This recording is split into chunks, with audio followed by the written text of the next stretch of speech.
Line काटेन भने मन्त्रीलाई गाली गर्छ। लाइन काटिदियो, उद्योग बन्द होस्, केही मतलब छैन। जनताले उद्योग बन्द भएपछि लाइन काट्यो है, यो मन्त्री यो त धेरै राम्रो मन्त्री हो भनेर ताली बजाइरहेछ भने जनता अनि के गर्छ? तपाईँ व्यवसायहरू कतिजना हुनुहुन्छ? 1 लाख 2 लाख, जनता 3 करोड छ। राजनीतिक पार्टीले त्यो 3 करोड जनताबाट भोट लिनु छ भने तपाईँले कसरी कारबाही गर्छ उनीहरूलाई? अर्को कुरा तपाईँले भन्छु म, बक्यौता, विद्युत बक्यौताको कुरा उठाउनु भयो तपाईँले होइन? कतिजनाको बक्यौता बाँकी होला? 200 जना व्यापारीको होइन? त्यो उद्योग बन्द गरिदियो, लाइन काटिदियो भने 3 करोड जनताले ताली बजाइराखेको छ भने निजी क्षेत्रको सुरक्षा भएन, प्रोत्साहन भएन। त्यसको लागि मुख्य रूपमा 2 वटा या 3 वटै भन्दा पनि हुन्छ कारकहरू रहेका छन्। एउटा कारक त जनता स्वयं आफै हो, किन हो म अहिले तुरुन्तै भन्छु। त्यसपछि सरकार, राज्य हो, र त्यसपछि चाहिँ तपाईँहरू आफै पनि हो। अब जनता किन हो भन्दाखेरि म एकदम अब यो सतही कुरा होइन, धेरै फन्डामेन्टल कुरा भएको हुनाले अलिकति अनौठो लाग्ला। जनता किन हो भन्दाखेरि नेपाली समाजको आधारभूत मानसिकता के छ भन्दाखेरि समाजवादी मानसिकता छ। र यो आज राजनीतिक पार्टीहरू आएपछि भएको होइन। यो राणा कालमा पनि जनताको मानसिकता समाजवादी मानसिकता थियो। यानि कि राज्यले खाना दियोस्, राज्यले पढाइदियोस्, राज्यले सबै कुरा दियोस्, सबै कुरा राज्यले गरिदियोस्, जागिर पनि राज्यले दियोस्, राज्यले नहटाइदियोस् जागिरबाट। त्यो मानसिकताबाट ग्रसित नेपाली समाज भएको हुनाले हामी चाहिँ जहिले पनि, र हामी कस्तो समाजमा हुर्क्यौँ भन्दाखेरि हामीलाई चाहिँ गरिबीलाई ग्ल्यामराइज गर्छौँ। हामी चाहिँ कुली फिल्म हेर्छौँ, गोविन्दाको फिल्म हेर्छौँ, राय सम्मालको, जसमा चाहिँ गरिब हिरो हुन्छ क्या। हामी चाहिँ कुनै धनीको छोरालाई हिरो बनेको देख्न चाहँदैनौँ। हामी कहाँ हाम्रो नेपाली समाजमा इलन मस्क आयो भने वा जेफ बेजोस आयो भने हामी उसको घाँटी काटिदिन्छौँ। धनी हुने, देशलाई लुट्ने, हाम्रो पैसा चोर्ने भनेर हामी उसको घाँटी काटिदिन्छौँ। यहाँ चाहिँ त्यो समाज हो। यहाँ चाहिँ त्यो मानसिकतामा हामी हुर्किन्छौँ। जस्तै मैले नै अहिले एउटा हिलोमा हिँडेको फोटो सामाजिक सञ्जालमा हाल्यो भने प्रशस्त लाइक आउनेछन्, तर यो भवनको फोटो अहिले हालिदियो भने हामी चाहिँ यहाँ मरिरहेछौँ, तपाईँ चाहिँ त्यहाँ 5 स्टारमा गएर कार्यक्रममा बोल्ने, 5 स्टारमा गएर खाना खाने भनेर त्यो सामाजिक मानसिकता भएको हुनाले हामी कहाँ यो समस्या आइरहेको छ। उसले चाहिँ निजी क्षेत्रलाई हेर्न नै चाहँदैन। निजी क्षेत्र भनेकै यो देश लुट्न आएको हो, जनताको पैसा लुट्न आएको हो भन्ने मानसिकताबाट ग्रसित छौँ। र दुर्भाग्यले त्यसलाई परिवर्तन गर्नका लागि हामी कोही पनि लागेका छैनौँ अहिलेसम्म। न त मिडिया लागेका छ। मिडियाले पनि के गर्छ? 1 मिलियनमा तपाईँको एउटा प्रोडक्ट फल्टी भयो भने त्यो फल्टी प्रोडक्टलाई लिएर दुष्प्रचार गरिदिन्छ अनि तपाईँको व्यवसाय 1 दिनमा डुब्छ त। हामी कहाँ त्यो स्तरको चेतना छ। म एकदम संक्षिप्तमा मात्रै जान चाहे।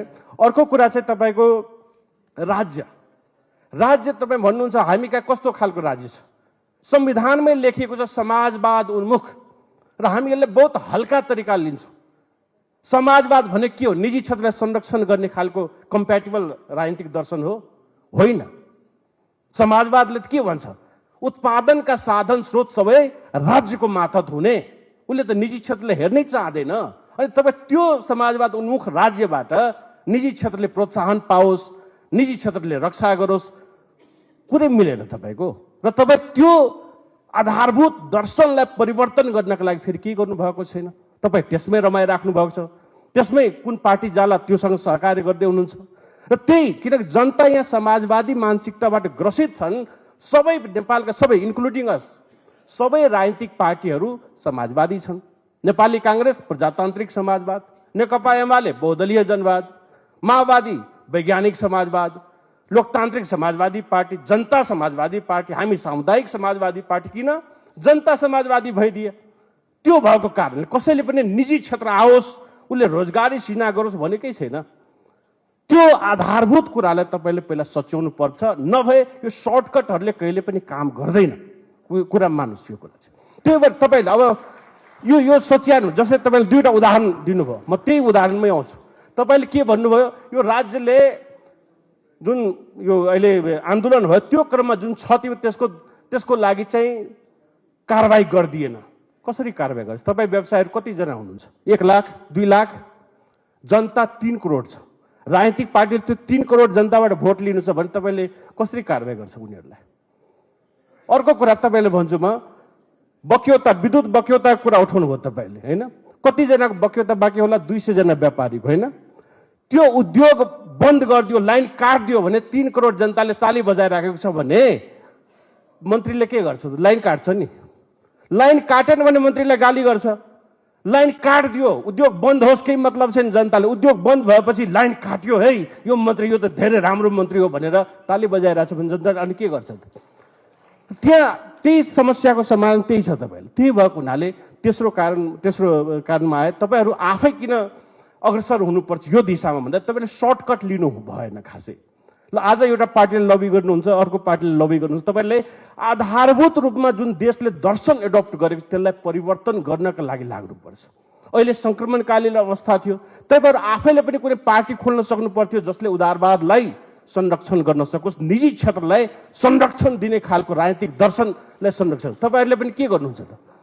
त्यस समाजवादी दर्शन अँगाल्ने पार्टीलाई प्रमोट गर्नुहुन्छ त्यसैलाई फन्डिङ गर्नुहुन्छ त्यसैलाई जिताउनुहुन्छ अनि उनीहरू जितेर गएपछि के गर्छ निजी क्षेत्रलाई संरक्षण गर्ने कि जनताले संरक्षण गर्ने त्यो भएको हुनाले तपाईँहरूले पनि त्यहाँ लिड गर्न सक्नुपर्छ अमेरिकामा हुन्छ त लबिस्ट समूहहरू हुन्छ त्यहाँ जसले तपाईँको निजी क्षेत्रलाई संरक्षण गर्ने खालको राजनीतिक दर्शन बोकेको जुन राजनीतिक पार्टी छ र त्यस्तो छैन भने तपाईँहरू खोलेर अगाडि बढ्नुपर्छ त्यसलाई जिताउन लाग्नुपर्छ त्यो सत्तामा आएपछि बल्ल तपाईँहरूको निजी क्षेत्रको संरक्षण हुन्छ अन्यथा यो सर्टकट लिएर केही पनि हुँदैन हेर्नुहोस् राजनीतिक पार्टीले जनतासँग भोट लिनुपर्ने हुन्छ उसले जहिले पनि जनताको पक्ष लिने हो ताकि उनीहरूसँग खुसी राख्न सक्नु उनीहरूको भोट लिन सकुन् त्यही भएको हुनाले म चाहिँ आधारभूत रूपमा तपाईँको संविधानमै हेर्नुहोस् 3 ठाउँमा समाजवाद उन्मुख लेखिएको छ तपाईँ संविधानको धारा 17(6) मा गएर हेर्नुहोस् राज्यले चाहेको बखतमा जुनसुकै व्यवसायलाई राष्ट्रको मातहत ल्याउन सक्छ तपाईँ आज पर्यटन व्यवसायमा होटल खोलेर बस्नुहुन्छ